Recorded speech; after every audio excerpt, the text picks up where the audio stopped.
कम्प्रेसरमा चाहिँ नि के भएको थियो अघि न यो 1.5 एम्पियर देखाइरहेको थियो 1.5 लोड देखाइरहेको थियो अनि हामीलाई शङ्खला र तेल खनाएर हेल्यौँ यसले चाहिँ लोड दिइरहेको थियो कम्प्रेसरले होइन खाला 1.5 एम्पियर है अब त्यो बेलामा हुनु त अब यो कम्प्रेसर आफै पनि बिग्रिया हुन सक्छ होइन अब फेरि हाल्नुभन्दा अगाडि यसको तेल पनि त अब लुब्रिकेन्ट अइल होइन त्यो पनि चेक गर्नु यसमा त्यो कमी पो छ कि होइन भन्ने कुरा हामीलाई लाग्यो होइन त भनेपछि यसको हामी लुब्रिकेन्ट अइललाई चेक गरौँ यो कति R134 को है कम्प्रेसर यसमा हामी R134 कै लुब्रिकेन्ट हामी हाल्छौँ होइन त सर ल एकचोटि खन्याउनु ल तेल चाहिँ खन्याउनु हुन्छ साँच्चै के रहेछ त हेरौँ एकचोटि यसको लुब्रिकेन्ट अइल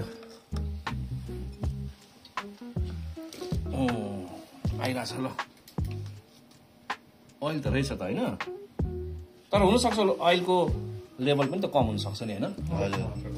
कम पनि हुनसक्छ कम भएर नै उसलाई चाहिँ अब भित्र चाहिँ लोड परेर फ्रिक्सनको कारणले गर्दाखेरि त्यहाँ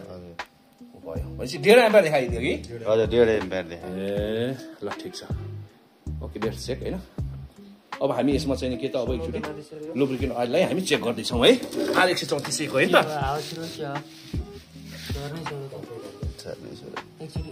ओके हाम्रो यसमा लुब्रिकेन्ट अइल त हामी निकाल्यौँ सबै है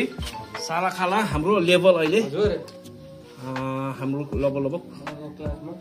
कति पर्सेन्टमा आयो भनौँ ल यो 70% को लेभलमा आयो होइन भनेपछि यसमा हामीलाई चाहिँ के शङ्का लाग्यो भने त यसमा लुब्रिकेन्ट अइल अलिक कम भएको है यसमा थपौँ हामी है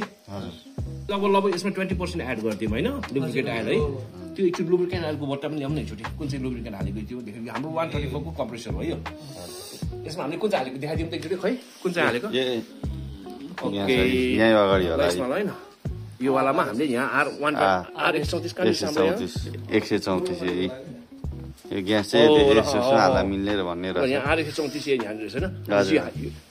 यो हामीले थप्यौँ यो लिक्विड चाहिँ 20% एड गरेर अब यसलाई अब हामीले चाहिँ नि अब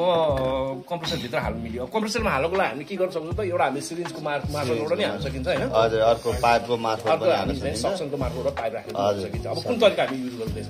पाइप राखेर तरिका युज गर्नु कुन तरिका युज गर्नु पाइप सर पाइपबाट हो पाइप पनि सजिलो होला है ओके ल हालौँ त पाइप हालौँ सक्सनबाट हैन ओके अब भनेपछि हामीले चाहिँ नि अब एडप्ट गर्दियौँ है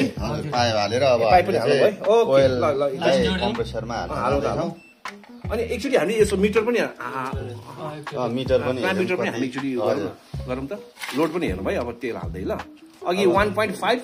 2 एम्पियरसम्म 2 एम्पियरसम्म देखाएको थियो हजुर अब चाहिँ कति देखाउँछ अब कति देखाउँदो रहेछ हेरौँ हामीले अइललाई एडप्ट गरिदिउँ नि हैन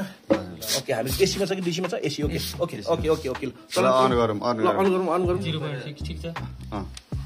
अब हाल्नु यसमा हाल्नु अन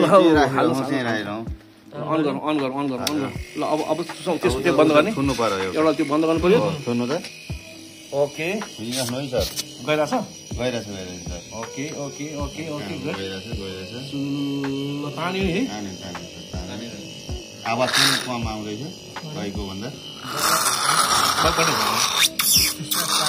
ए आवाज चाहिँ कस्तो स्मुथ आयो अघि त गाह्रो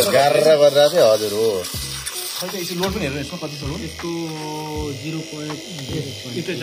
देखाउँ यता मसियो देखाउँ भयो सर टल्कियो वाउ 0.7 सक्सेस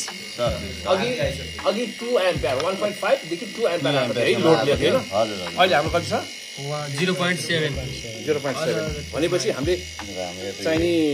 यसमा हामीले के त लुब्रिकेन्ट अइल हामी के अरे 20% एडप्ट गरेको थियौँ है हजुर हजुर सर अब यसमा हामीले के R600 को अइल राख्नु मिल्छ यसमा मिल्दैन हैन R600 को कम्प्रेसर र R600 कै अइल चाहियो लुब्रिकेन्ट चाहियो हैन हजुर हजुर हो हामी 134 लाई 134 भनेपछि हामी अहिले के सक्सेस भएको नि हो त हो सर अहिले कम्प्रेसर पनि एकदम स्मुथली चलिरहेको छ हजुर लोड एकचोटि फेरि देखाइदिउँ उल्टो भयो उल्टो भयो उल्टो देखाउनु हामी अहिले एसी को लोड अहिले 0.7 एकदम बधाई छ ल साथी सबलाई बधाई छ ल ओके सक्सेस भयो